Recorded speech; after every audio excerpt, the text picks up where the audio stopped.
En fait, j'ai un micro. C'est le meilleur investissement de ma vie. Je vais vous saouler. Ah là, je vais vous saouler. Je vais être le plus possible face à vous. Vous, moi, la caméra, le micro, je veux dire, je pense que ça va devenir une obsession, un rendez-vous plus que quotidien. Je suis comme une folle. Bon, sinon, hormis ça, je vais vous caler.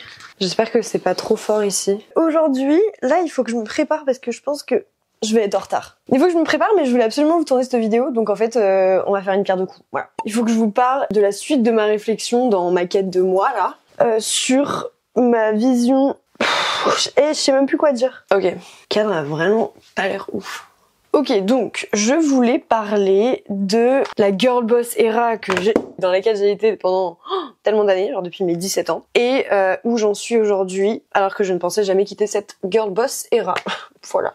L'important de partager ce message, c'est vraiment pour parler de tous les sujets type surproductivité, l'équilibre de vie, s'oublier au détriment de ses objectifs. À partir de mes 17 ans, j'ai vécu solo, donc à partir de ce moment-là, j'ai décidé de travailler sur moi parce que j'avais pas mal de choses à régler, clairement.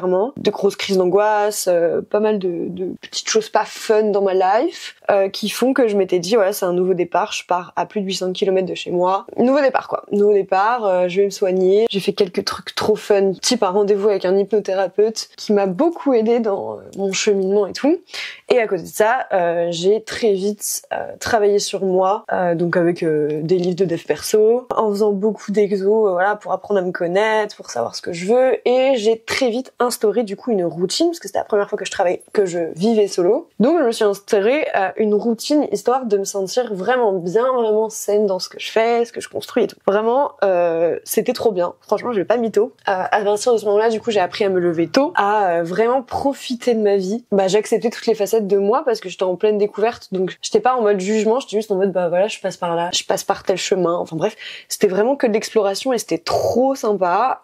Et du coup, ce qui m'a très vite plu, c'est de me lever tôt, de faire du sport le matin, voilà, de bien manger, j'allais au marché, enfin bref. Alors que j'avais zéro thune, genre toute ma thune passait juste dans quelques légumes, c'est pas grave, c'était trop chouette. Et donc, aujourd'hui j'ai 24 ans, donc on est 7 ans après. Et pendant 7 ans, j'ai évolué avec cette vision genre. J'ai évolué en continuant de construire des routines. Donc j'ai toujours voulu faire plein de choses pour continuer de découvrir ce qui me plaisait et tout. J'ai grandi en termes d'ambition parce que j'ai découvert l'entrepreneuriat, j'ai découvert la passion de YouTube, enfin bref, il s'est passé tellement de trucs que je voulais tout faire. Alors, je suis toujours dans cette quête de découverte et de kiffer ma life. Et en fait, ce que j'aimais, c'est devenu après ce qu'on a appelé that girl. Donc le cliché même, vraiment. Je kiffe me lever à 6h pour aller à la salle de sport, je kiffe lire des livres de dev perso, je kiffe romantiser ma life. Genre j'ai fait ça depuis mes 17 ans. Donc je ne connais rien d'autre. Donc moi, tout naturellement, j'adhère de ouf à tout ce qui arrive ensuite. Donc that girl, clean girl, enfin tous les bails comme ça. Parce que c'est vraiment ma vie depuis des années. Genre je n'invente pas, tu vois. Et en fait, comme tout se passait bien dans ma tête, comme ça m'allait et tout d'avoir cette vie-là, j'ai corrélé le fait de me lever tôt et genre tout ce que je viens de dire là, au fait d'aller bien, et genre même carrément au fait de guérir, parce que du coup j'avais trouvé les réponses à ce que je cherchais à l'époque quand j'avais 17 ans. Donc vraiment j'ai construit ce lien-là naturellement, quoi. Genre pour moi c'était ça ma manière de guérir aux choses. Vous voyez où je veux en venir. Puis ensuite, si vous avez vu ma vidéo que je vous mets à l'écran, vous savez que j'ai vécu un truc pas cool du tout, qui fait que je me suis beaucoup remise en question sur ma façon de vivre, ce qui me rendait heureuse et comment je voyais la vie tout court. Après, ça a juste terminé de me terminer clairement, mais ça faisait des mois que je savais pertinemment qu'il y avait quelque chose qui allait pas, que je tirais énormément sur la corde, sur mes ressources et sur mon bien-être. Donc bon, avec du recul, c'est pas surprenant d'arriver à ce genre de réflexion aujourd'hui. J'avais très régulièrement des réflexions de mes proches, très régulièrement des réflexions en DM me disant que fallait que je fasse attention, que je faisais beaucoup de choses, que je tirais trop, etc. Et bon, c'était entièrement bienveillant et je sais que c'était pour mon bien, puisque c'est ce qui est arrivé, quoi. En novembre, ce qui s'est passé, c'est que il y a tout le pro qui commence à être vraiment beaucoup. Et là, du coup, la grosse claque perso arrive, ce qui fait que j'avais jusqu'ici les épaules pour assumer le trop plein de pro, parce que du coup, je mettais toute ma vie entre parenthèses. Mais là, quand il arrive un truc perso où tu dois être présente et où tu dois faire face, et bah tu peux plus faire face autant avec autant d'énergie dans les deux domaines. Donc c'est là que ça a craqué quoi, clairement. Et à ce moment-là, une nouvelle ère commence, si je peux te dire. Des nouvelles envies naissent en moi. Je commence à voir les choses un peu différemment. Je sais pas, il y a des nouvelles choses qui viennent en moi, dans ma tête. Je vous zoome pour la partie lèvres parce que je trouve que c'est satisfaisant. Et avec ces nouvelles réflexions, je me rends compte que je quitte clairement la girl boss era. Alors, pour que ce soit clair, je vais vous dire quelle est ma définition de girl boss era. Qu'est-ce que j'entends par là et qu'est-ce que ça définissait en moi. Qui a inventé le fait de parler en même temps que de se maquiller les lèvres? Genre vraiment, faut être bête. Quand je dis que j'étais dans la girl boss era, c'est que j'étais extrêmement obsédée par mon travail et ma réussite. Je suis toute petite. On est vraiment sur une vidéo brouillon, hein. On discute, j'essaye d'avoir un fil conducteur, mais bon, le plan, c'est pas méchant. Enfin, vous voyez, je disais, j'étais complètement obsédée, c'est-à-dire que ça passait avant absolument tout. Ça passait avant mon couple, ça passait avant les choses du quotidien, type ménage, linge, cuisine, manger, tout ça. Genre en fait, c'est je suis en train de me rendre compte que c'est littéralement les symptômes d'une addiction. En fait, moi j'étais genre obsédée par la productivité parce que j'ai toujours été très productive et c'est dur de lutter contre quelque chose qui peut être bien. Donc je suis tombée dedans quoi. Les autres choses que j'entends par girl boss era, c'est que j'étais incapable de dire non à une opportunité. Donc quitte à mettre ma santé en danger, quitte à ne pas voir telle personne, annuler un événement. Le pro passait vraiment, pour le coup, avant toute chose, avant moi-même. J'étais extrêmement rigide sur mes horaires. J'étais tellement rigide que si je me levais genre 15 minutes plus tard que ce que j'avais prévu, tout était mort dans ma tête. Genre je ne pouvais plus rien faire, genre j'étais déjà en retard dans ma tête. C'est-à-dire que du coup, si je me levais 15 minutes plus tard, et ben j'estimais que j'avais pas le temps d'aller au sport et donc qu'il fallait que je commence à travailler limite maintenant, alors que bon, on se rappelle que je me levais à 6h du mat.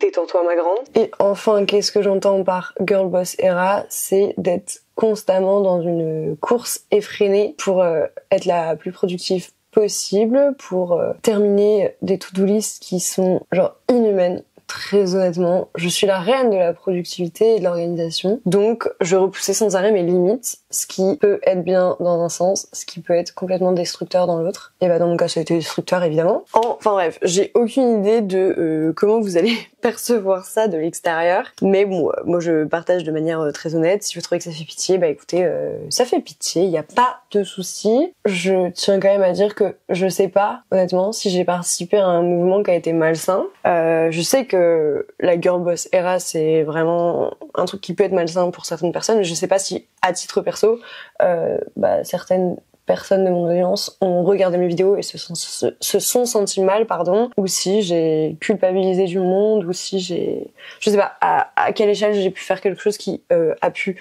engendrer des trucs pas cool dans la tête ou dans le physique des gens. Dans le physique, je veux dire dans le monde physique, hein, bien sûr. Auquel cas, évidemment, je m'en excuse. J'ai moi-même été victime à un certain stade de ce que j'avais créé pour moi, quoi. Putain, je fais vraiment de la merde avec mes styles. Bon, après, on va pas se mytho, c'est pas facile de prendre du recul sur 7 ans de ma life qui m'ont énormément servi, qui m'ont forgé une discipline, qui m'ont sorti de trucs vraiment pas cool. C'est trop difficile parce que c'est vraiment mon identité depuis 7 ans. Genre, je suis l'incarnation de girl boss. J'emploie depuis tout à l'heure le terme girl boss. Je pense qu'il est assez évident que je ne suis même plus d'accord avec ce terme, d'où la raison pourquoi je communique maintenant sur le terme boss et pas girl boss. Et puis je me mets à être évidemment très épuisée. Donc je me mets à me lever à 7h. Je sais, ça paraît très bête, mais je vous jure que c'est pas du tout quelque chose que l'ancienne moi pouvait faire. Genre je ne me l'accordais pas. Et puis parfois je me mets même à me lever à 8h. D'un seul coup, genre j'ai un électrochoc et je me rappelle qu'en fait, qui a fixé les règles? Qui m'a imposé de faire comme ci, comme ça? Et qui m'a dit surtout que faire comme ci, comme ça m'assurait une bonne vie, une réussite, je ne sais quoi. Genre, est-ce que cette personne connaît mon quotidien, connaît mon métabolisme, connaît mes imprévus? Genre, vraiment, c'est des règles qu'on s'impose qui ne peuvent absolument pas correspondre à tout le monde, en fait. Ça veut dire que si je me lève à 10h, alors je peux pas réussir dans mon business. Et c'est là que vraiment je me prends un électrochoc où je me dis, mais putain, c'est vrai! Mais c'est vrai. Mais c'est vrai, ça. Vraiment, je vous jure, j'ai l'air peut-être bête à dire ça, mais je sais pas, ça fait juste partie de ma réflexion, donc Et là, je me rends compte que du coup, je rentre petit à petit dans ce que j'appelle la soft girl era. Qu'est-ce que j'entends par soft girl era? J'entends faire ce qui me fait du bien, et uniquement ce qui me fait du bien. J'entends faire de mon bonheur ma priorité. J'entends revenir aux bases selon ma propre vision, qui va mettre du temps à se forger puisque je suis très certainement encore influencée par les 7 ans de ma vie à bosser sur la girl boss que je suis. C'est accepter le chemin et pas juste le final. Donc accepter le temps que ça prend et être patiente. Et enfin, dans ma soft girl era, ça veut dire que je prends soin de moi pour prendre soin de mon business, puisque si j'ai pas d'énergie, il y a pas d'énergie dans mon business. Ça fait sens, putain, ça fait sens. Encore une fois, je sais pas comment ça va être perçu, ça se trouve genre c'est tellement normal pour vous et vous vous dites mais putain mais elle est bête celle-là. My bad, voilà. Parce qu'en fait maintenant ça me paraît tellement normal de penser comme ça. J'ai compris que être dans ma soft girl era, donc ce que j'appelle soft girl era, ça va pas m'empêcher de réussir. Si je tiens pas ce micro, je meurs, ok? J'ai aussi compris que j'avais pas besoin de forcer les choses. De toute façon, ce qui doit se passer doit se passer. Je le disais souvent, mais je crois qu'en fait, je le prenais vraiment pas en compte, c'est pas possible. Et du coup, j'ai compris que j'étais constamment dans une énergie de demande, de toujours plus, donc de surproduction, d'énergie très masculine rentre dedans, je me fais une place, je sais pas comment expliquer, je sais pas si vous allez comprendre, et qu'au final je peux totalement être dans une énergie donc plus douce, être moins rentre dedans, être dans la patience, être dans l'abondance et ne pas être dans cette demande en fait. C'est vraiment cette énergie de demande que j'avais tout le temps parce que je voulais tout le temps combler un manque en fait. Rien n'était jamais assez.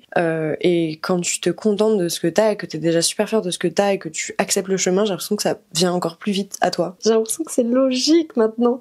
C'est pas grave, on passe toutes par des phases. Oui, la mienne a duré 7 ans. Et alors, voilà, j'ai grandi. Puis je me dis en vrai, j'ai que 24 ans, genre je suis encore tellement jeune et je trouve ça trop chouette d'avoir cette première réflexion. Déjà j'avais une très bonne réflexion à mes 17 ans que de travailler sur moi, je suis très fière de ça. Là j'ai cette deuxième réflexion, quand bien même elle vient à cause d'une énorme claque perso que j'aurais aimé ne pas vivre, et je suis quand même dans une deuxième phase de ma life et j'ai que 24 ans. Donc je me dis, ça se trouve dans 7 ans, je traverserai une troisième phase et puis encore 7 ans après une quatrième phase. Je veux dire, j'ai tellement d'années devant moi, j'ai encore tellement de phases à vivre que c'est hyper... Je sais pas, c'est passionnant. C'est trop chouette. Et je suis plus dans ce truc de je veux qu'il se passe ça à tel âge. Enfin, j'étais pas comme ça, mais je veux dire, là, quand je me dis que j'ai encore plein de phases à vivre, je suis pas en mode ouais, je veux trop les vivre. Je suis en mode je sais qu'elles arriveront quand elles arriveront, tu vois. Je sais pas si ça make sense. Et pour finir en parlant de business, qu'est-ce que ça change? Ma vision, en fait, c'est beaucoup interne. Je pense que concrètement, ça change pas énormément de choses, mais en tout cas, ma vision du business, ma vision de comment je veux construire les choses, de mon avancée et tout, elle a tellement changé, genre je me sens tellement en paix. C'est vraiment le mot, je vous jure, je suis en paix. Et pardon, hein, mais j'ai jamais connu un sentiment aussi doux, aussi agréable que celui de se sentir en paix. T'es bien où t'es. Qu'importe ce qui t'arrive, ça doit t'arriver. T'acceptes. Genre t'es bien. Et en fait, ça n'empêche pas qu'il y a des choses que je veux faire dans ma vie, tu vois. Bien sûr, j'ai des objectifs, mais j'ai tellement plus la même relation aux objectifs. Genre, bien sûr, je veux toujours mes 2 business, je veux que ça tourne, je veux être reconnue pour ce que je fais, je veux que ça fonctionne, bien sûr, je construis pas des business pour que ça ne fonctionne pas. C'est mon identité même que d'être entrepreneur, vraiment ça coule dans mon sang, dans mes veines. Ma maman était entrepreneur, elle s'est lancée à ses 23 ans, je veux dire ça fait partie de moi. Je peux pas changer ça. Par contre, je peux changer la manière dont j'agis avec mon côté entrepreneuriat et je peux jauger l'équilibre entre mes 2 facettes. J'ai l'impression de m'éparpiller, c'est fou. Je pense que c'est la faute du micro, je pense. Donc bon, c'est pour ça que je n'aurai très certainement jamais de podcast. Enfin, quoique, never say never, en fait, pour citer un grand homme. Genre, c'est pour ça que je suis très bien solo. Genre, je peux parler des heures solo. Genre, je me fais mes meilleures discussions. Génial. Vraiment, je kiffe ma life. Et là, je me suis beaucoup égarée. Vous voyez le cheat, vous voyez ce que je dis là? Je vais conclure. Promis, je vais conclure. Bon, en fait, pour être honnête, je suis quelqu'un qui écrit beaucoup. Et du coup, j'écris beaucoup, mais ce type de vidéo, genre les vidéos un peu face cam, où je parle d'un sujet et tout. Mais là, du coup, je me suis tellement égarée que si je reprends mon texte, je pense que vous allez vous dire, mais what the fuck?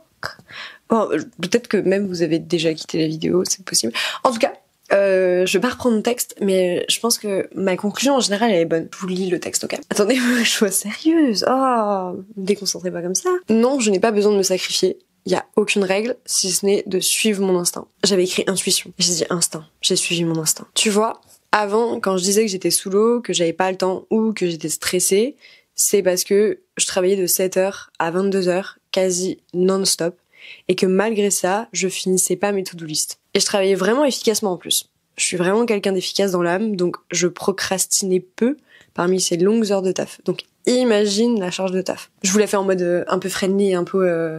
tu vois, je dis taf au lieu de travail. Ouais. Oh, je suis une folle. Oh, je suis une folle. Aujourd'hui, si je dis que je suis sous l'eau, c'est que j'estime que ma charge de travail est assez pour ne pas pouvoir consacrer plus d'énergie. Si je dis que j'ai pas le temps pour ci ou ça, c'est parce que j'estime que le temps qu'il me reste ne doit pas être consacré à ci ou ça. Je suis celle qui décide ce à quoi je dédie mon temps. Ouais. Vous avez vu, j'ai rien à dire parce que ma conclusion était bonne. Ma conclusion était maîtrisée. Bon, en tout cas, merci d'avoir suivi. Je sais pas vraiment si vous avez regardé cette vidéo. Je sais même pas si moi, au montage, je vais supporter l'idée d'être si désordonnée pour être sympa. Bon, merci d'avoir suivi. Je vous dis à très vite pour une vidéo peut-être un peu plus organisée. Après, le micro sera toujours là maintenant. Donc, dès qu'on met un micro, c'est...